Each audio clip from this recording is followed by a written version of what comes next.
I don't see a scenario under which, because in effect I'm being asked, is there a scenario in which I would support going to war against Iran? And I don't see one, no.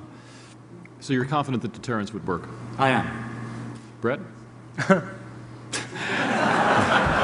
Is that less than a one-word answer? I join you, and I think this will resonate with Roger. There was a long piece in Foreign Affairs by Ray Takia, James Lindsay, called "After Iran Gets the Bomb." I think that was the title. And they say, I mean, these are guys who are, in effect, well to the left of me in terms of their approach. And they say, yes, Iran could be contained along the following lines. Basically, if Iran violates any number of conditions, it activates, it goes on a nuclear alert. There are suggestions that it might be providing support to nuclear support to terrorists. That the United States would then threaten to go to war with Iran, credibly threaten to go to war with Iran. Let's imagine that is what deterrence is, Bret. That is what we practiced against the Soviet Union, in case you didn't notice, let's imagine a large number of decades. That is what deterrence is. It is a credible threat. Yes, let's imagine a scenario, okay, in which Iran is a nuclear weapons state. And Israel has sort of gone along with this, buying into Roger's arguments that deterrence can work. After all, Israel has 200 nuclear weapons, or whatever the number is. And then Hezbollah starts lobbing, say, 30 Katyushas a day into northern Israel.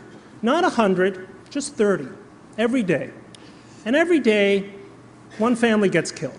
And they sit in the Kiryat in Tel Aviv, the Israeli generals, the prime minister, whoever the prime minister is, and they say, we've got to do something about this. We have to stop them from this kind of steady reign of terror. How do you think that calculation is going to go if the Iranians do, simply imagine they're rational, simply imagine that the Iranians adopt the Nixon strategy, make them think you're crazy. That is what will happen. We are entering into a world, and this is some literature you can read up on, Roger. We are entering into a world what's been called by the analyst Andy Krapenovich ambiguous nuclear threats. And Iran would constitute an ambiguous nuclear threat to Israel, and it would spend the next 20 or 30 years of its existence making life in Israel intolerable. Similarly, we in the United States would have to ask ourselves, when Iran demands, say, an excise tax for oil going out of the Straits of Hormuz, or for our bases in the Fifth Fleet, or whatever sort of small demands we'd make, we'd have to ask ourselves, are we really ready to go to war against Iran for this? This is the containment scenario. This is the deterrence scenario that Roger is posing. Now, I know I'm extremely young. I'm barely 17 years old. I have no memory whatsoever of the Cold War.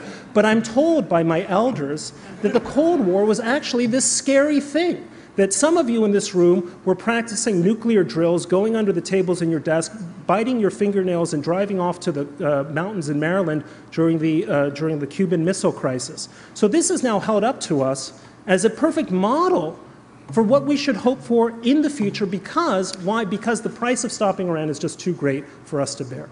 And by the way, taking out, through military strikes, nuclear facilities in Iraq, Esfahan, Natanz, and Qom is not sending the 3rd Infantry into Tehran. Let's just make that distinction. No, very I'm clear. Sure it would be forgotten about the next day. No, but it would be a minor incident. 1 second. No, it would be a major incident, and it could be. And I hope it doesn't come to that. I hope the Iranians can be dissuaded from their course before it comes to that. But should it, I believe they can be. Well, that's very happy thinking.